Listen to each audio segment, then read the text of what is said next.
First day, kita ng Kim Pao movie na My Love Will Make You Disappear.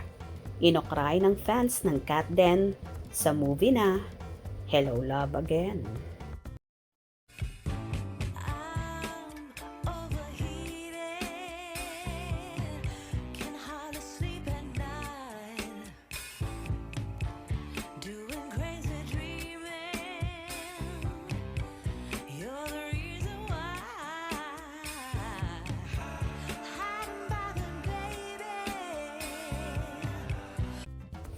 Patok sa takilya ang unang pagsasama ni Kim Cho at Paolo Avellino na My Love Will Make You Disappear.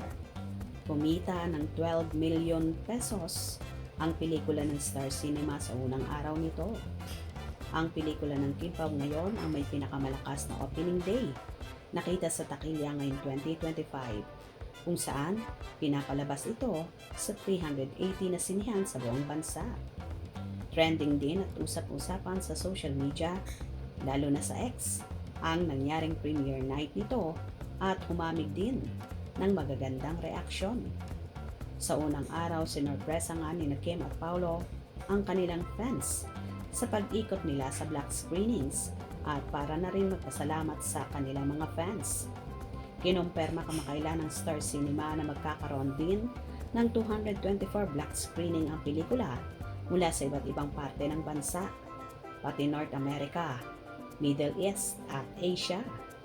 Umiikot ang kwento ng pelikula kay Sari, Kim, isang bukod-tanging babae na di umano ay may sumpa na biglang nawawala ang mga lalaking minamahal niya.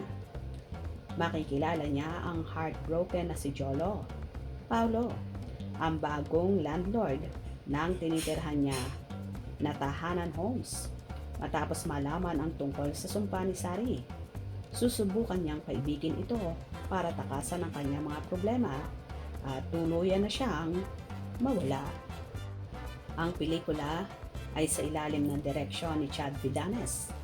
Tampok din sa pelikula sila Melay Cantiveros, Wilma Dasen, Lovely Avelia, Bench Manalo, Nico Antonio, Mix Almendras, Martin Escudero, Karina Bautista, Jeremiah Lisbo, Atasha Franco, Kelsey Lasam at Lucas Andalio. Samantala, binigyan ng Movie and Television Review ang Classification Board, MTRCB ng PG, patnubay at gabay ng magulang. Ang pelikulang ito habang ang film concert na Image Dragon Live from Hollywood Bowl with the Lafayette Orchestra at The Unbreakable Boy ay parehong rated PG din. Payo ni MTRCB Chairperson and CEO Lala Soto Antonio sa mga manonood. Sa PG rating, dapat alam ng mga magulang ang ibig sabihin ng mga salita para sa kapakanan ng mga batang manonood. Anyway, nakakaloka nga ang ilang fanay na pilit pa ring inuugnay at ginagawa ng issue ang movie ni Catherine Bernardo at Alden Richards. Kat Den, ang Hello Love Again na siyang ang nangunguna na highest gross of the film in the Philippines, kung saan tumabo sa takilya at kumita nga ito ng 1.6 billion pesos.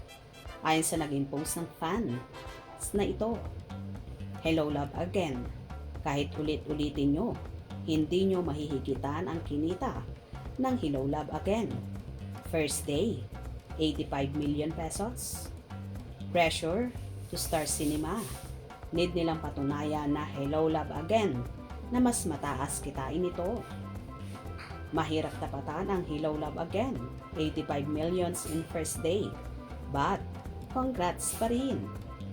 Hello Love Again, 85 million pesos ang kinita. Akala ko pa naman sasabay ang Kim Pao sa Kat Den. Hello, hindi pala. LOL. Grabe naman ang mga fanay na ito at pilit ngang ipinagkukumpara ang Hello Love Again sa My Love Will Make You Disappear ng Kim Pao.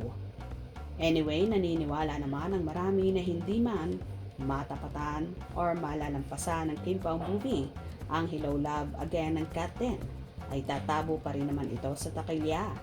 Lahat naman ang alam ng director, staff, crew at cast ay ginagawa ang paraan para kumita rin ng malaki na kahit ang mga King Pao supporters ay tulong-tulong na para lang maiangat ang My Love Will Make You Disappear.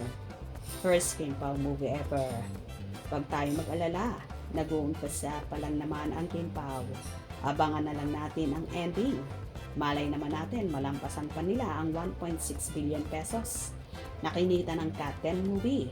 At kung hindi man, di naman yung big deal sa King Pao at sa Star Cinema. Gets nyo ba? Hope you enjoy. Please subscribe for more info.